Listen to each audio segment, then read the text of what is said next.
У нас говорят, кокшап калдым, типа растерялся.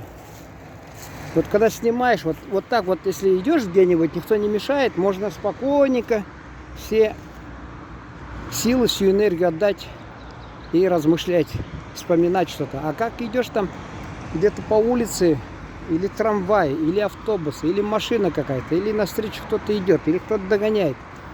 И вот это вот отвлекающие факторы, потом мысль неглубокая, что-то важное забываешь. Там я вот как раз ответил нашей зрительнице словами Николая Гавриловича Чернышевского. А про Саратове начал говорить я там в гимназии, в музее гимназический, его там аттестат с 4 по татарской грамматике у него. Привел слова Чернышевского. Буквально следующие. Нынешние татары, потомки тех племен, что жили в тех местах до Баты, и были покорены им, как были покорены русские. Еще бытность студентом у меня вот такие баталии происходили. На военной кафедре, помню, когда час свободный выдавался, преподавателя не было, ребята кричали: садись за стол там преподавателя. Я садился. Там сколько голов, не знаю, 2 десятка точно. И вот все начинают задавать вопросы. А у меня, к сожалению, еще не так. Тогда же интернета не было. Литературу надо было академическую искать какой-то, чтобы парировать. Но у меня уже были записной книжкой записи там. Когда-то я где-то там удалось вычитать. Я вот записал вот эту фразу Чернышевского. Вот этим парировал, там еще что-то. Они так и норовили. Шутки там были. Шутки были как-то, не стоит их, наверное, приводить. Потуги такие, понимаете? Одно дело, когда в приличной компании там, а другое дело, когда среди своих, как бы, там они любят как-то, знаете, в узкой компании все бывает. Все бывает в узкой компании, там и анекдоты они могут позволить себе, и все что угодно мы можем откровенно сказать и без обиды разойтись.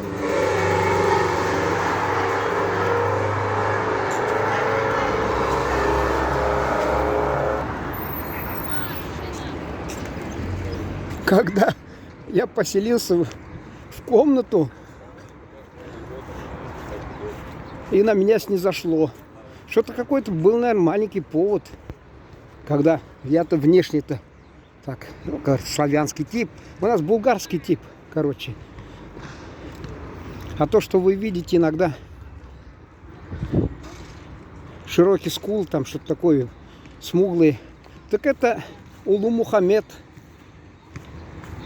В 1438 году стал ханом Казани, Казанского ханства образовал. Это его люди, след их. А вот булгарский вид он европеодный, как Сахбуллин. В общем, европейский тип лица.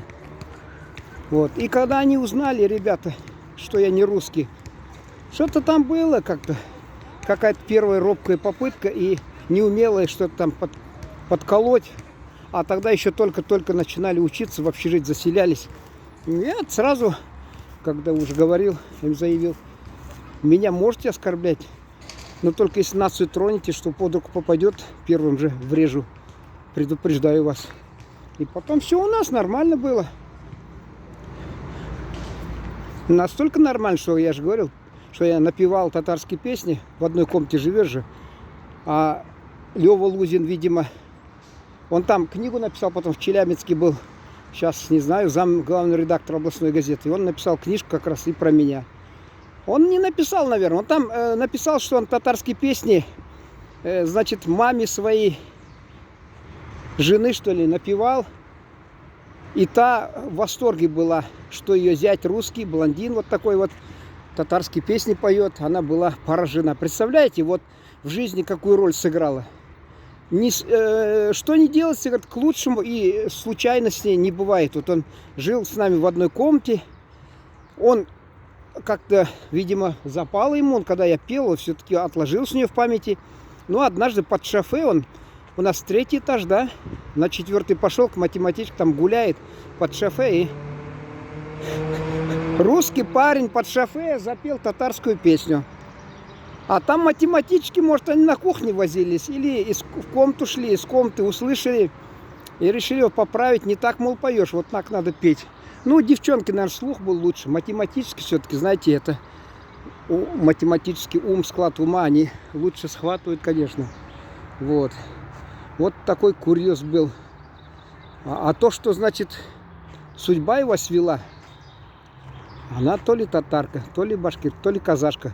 Я не знаю, кто там была у нас. Значит, она все, блинчики пекла у студентов, что там, картошку из деревни привозит. А я вот, они не работали, как я, на 2, 3, 4, 5, даже иногда работах. Родственники привезут картошку, они жарят и едят. А, значит, здесь вот блинчики, что ей там питаться? И вот он там на запах блинчиков холостой не раз там попался и на кухне в образе голодного студента. Они всегда голодные, вечно голодные. Она его раз угостила, 2, и как даже так и бывает, что любой там любимец из мира животных у нас становится ручным. А тут надо. И вот он так связал с ней судьбу. И в результате ему по жизни помогло в налаживании, как при поддержании семейного мира, что ли. Вот эти татарские песни. А Миша Кулешов у нас как-то, я когда на него посмотрел, и я думаю, ага, у нас психологическая совместимость еще только предстоит налаживать. И он мог бурчать, мог там что-то такое, но открыто не выражал ничего. И вот однажды как-то он сходил на вечеринку очередную, а там рядом с ним какой-то татарин оказался. А он, в общем-то, потом на второй день мне вот заявляет, я тебя... он говорит, сидел я там возле него, ну и решил подкузмить, как меня вот... Меня-то нельзя, можно нарваться на табуретку или на что под рукой мне в это время. Он решил этого татарина немножко разыграть. Вот вы нас 30 лет под игом держали, 5-й, 10-й. Тот да, и помалкивал, чтоб скандал не был, только соглашался. И Миша мне говорит на второй день, я тебя, говорит, зауважал, ты можешь постоять за свою нацию. Ну, конечно, за свою нацию-то надо постоять. Нельзя огульно брать и, допустим, напраслину возводить. И вот на военной кафедре, когда, значит, дискуссия шла, кто-нибудь такой провокационный вопрос задаст, наверное, скорее всего, это Кацируба, может быть, если Саша Кацируба, зам главный редактор там газет «Свободной прессы» электронной в Москве. Он, наверное, если я ошибаюсь, пусть он извинит. Я ему говорю, или там Шумский Сергей с Ижевска. Я говорю, провокационный вопрос задаешь, ты лишаешься слова. И так у нас дискуссия шла.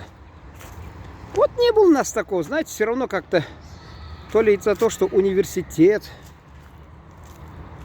и дисциплина, может, потому что военная кафедра, я не знаю, но, во всяком случае, у нас таких на межнациональном не было.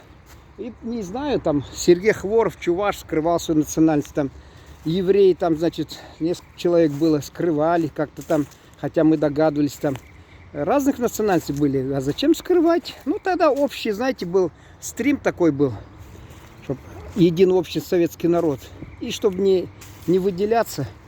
Я даже песенку татарскую пел на факультете, там, конкурс художественной самодеятельности.